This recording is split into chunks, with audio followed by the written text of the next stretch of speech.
শূন্য পকেটে আমার পাশে ছিল, আমিও তার পাশে ছিলাম। ওর একটা সময় গিয়েছে যে ওর রিক্সা ভাড়া ছিল না, ওটা আমি দিয়েছি। ওর সেমিস্টার ফিও আমি অনেকবার দিয়েছি। আলহামদুলিল্লাহ ও এখন যা ইনকাম করে সেটা দিয়ে ও আমার মতো 50 জনকে পালতে পারবে।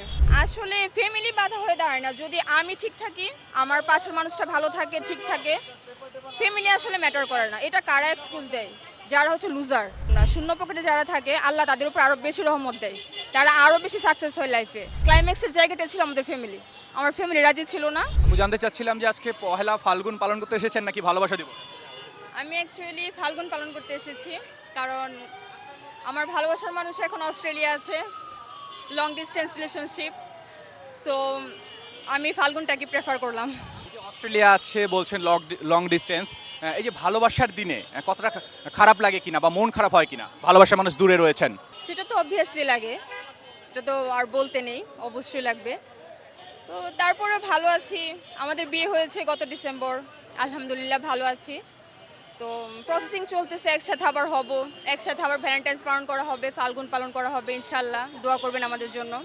আর ভালোবাসার মানুষ পাশে আছে, এটাই আলহামদুলিল্লাহ। জানতে চাচ্ছিলাম যে আপুর কাছে আসলে ভালোবাসার সংজ্ঞাটা কি? ভালোবাসার সংজ্ঞা হচ্ছে অ্যাকচুয়ালি বন্ধুত্ব, শ্রদ্ধা, লয়্যালটি। ভালোবাসা বলতে আবেগ, মায়া, এগুলো বেশি দিন থাকে না। বাট যদি একটা রিলেশনশিপে লয়্যালটি থাকে, শ্রদ্ধাবোধ থাকে, আর হচ্ছে একে অপরের প্রতি আন্ডারস্ট্যান্ডিংটা ভালো থাকে, আই থিঙ্ক ভালোবাসা অনেক দিন লঙ্গার লাস্টিং হয়। আই থিঙ্ক এটাই ভালোবাসা, এর বাইরে কিছু না। আমাদের আসলে ভালোবাসা হয় না। আমাদের দেশে দেখা যায় যে বেশিরভাগ সম্পর্কই ভেঙে যাওয়ার একটা কারণ হচ্ছে ছেলেরা প্রতিষ্ঠিত হতে পারে না। তো সেক্ষেত্রে বেকার ছেলেদের উদ্দেশ্যে কি বলবেন? আমি যদি এটা বলি, আমার রিলেশনশিপ ছিল 10 বছর। আমি যখন স্কুল পাশ করে মাত্র কলেজে ভর্তি হয়েছি তখন থেকে আমাদের রিলেশনশিপ। তো ও একদমই শূন্য পকেটে আমার পাশে ছিল, আমিও তার পাশে ছিলাম।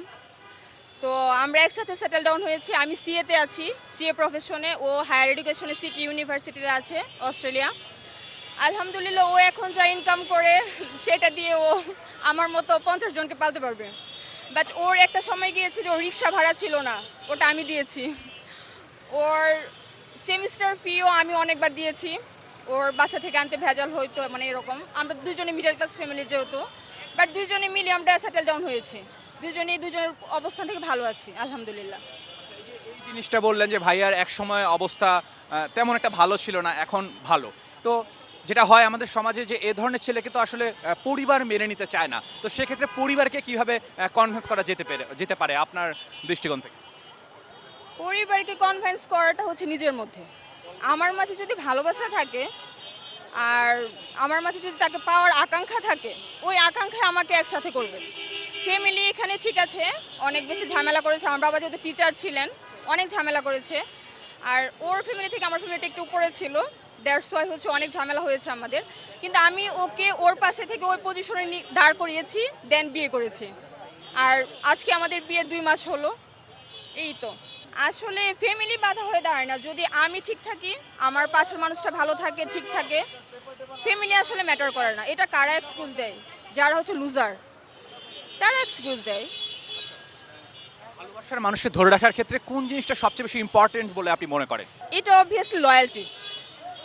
যদি একজন একজনের প্রতি লয়্যালটিটা থাকে ঠিকঠাক, সব কিছু ওভারকাম করে, যে আমি তোমাকে পেয়েছি, দ্যাটস এনাফ ফর মি, আর কোথাও আমি তাকাই নাই, ও ইভেন তাকাই নাই। আর এই জিনিসটা আমাদেরকে একসাথে করেছে, পূর্ণতা দিয়েছে। লয়্যালটি থাকতে হবে রিলেশনশিপে। পৃথিবীতে বেশিরভাগ মানুষই কিন্তু তাদের ভালোবাসার মানুষকে পায় না। আপনি আপনার ভালোবাসার মানুষকে পেয়েছেন, সেক্ষেত্রে কিন্তু আপনি অনেকটাই সফল। তো এই জিনিসটা আপনাকে আসলে জীবনে কতটা প্রশান্তি দেয়?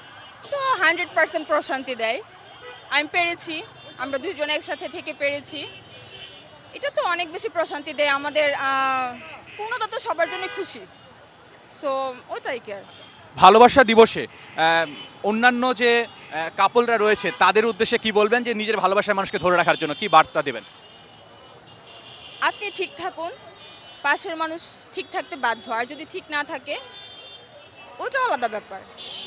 বাট আমি বলবো যে শূন্য পকেটে থাকলে যে মেয়েরা হেরে যায় এরকম না। শূন্য পকেটে যারা থাকে আল্লাহ তাদের উপর আরও বেশি রহমত দেয়, তারা আরও বেশি সাকসেস হয় লাইফে। সো শূন্য পকেটে কোনো ছেলেকে ছেড়ে দিবেন না। সে একটা সময় এরকম পজিশনে নিজেকে দাঁড় করাবে যে আপনি নিজেকে আয়নার সামনে দেখতে লজ্জা পাবেন। সো শূন্য পকেট হলে যে ছেলেদের ছেড়ে দিতে হয় এটা আমি বিশ্বাস করি না।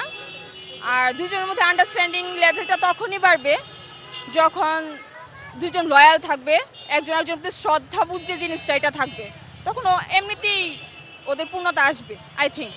সর্বশেষ ছোট করে জানতে চাবো যে আপনার রিলেশনশিপে কখনো এমন কোনো মুহূর্ত এসেছিল কিনা যে যখন মনে হচ্ছিল যে আমি আমার ভালোবাসার মানুষকে নাও পেতে পারি? বহুবার এসেছে, বহুবার। তখন কিভাবে নিজেকে সান্ত্বনা দিয়েছেন? তখন ভাবতাম আল্লাহর উপর ছেড়ে দিতাম আল্লাহর উপর, বাট কখনো এটা মনে আসে নাই যে আমি তাকে ছাড়া তার পজিশন অন্য কাউকে আমি বসাতে পারবো। এটা কখনো আমার মনে আসে নাই। আমার কাছে এটা মনে হইতো যদি আমাদের পূর্ণতা না হয় আমরা হচ্ছে যে দুইজনে অবিবাহিত থাকবো, বিয়ে করবো না। বাট যেদিন আমার ফ্যামিলি মেনে নিবে, আমাদের সব থেকে বেশি ক্লাইম্যাক্সের জায়গাটা ছিল আমাদের ফ্যামিলি। আমার ফ্যামিলি রাজি ছিল না, তো আমাদের ফ্যামিলিটা অনেক বেশি ক্লাইম্যাক্স ছিল, বাট আমরা ওভারকাম করে আমরা পূর্ণতা পেয়েছি আলহামদুলিল্লাহ।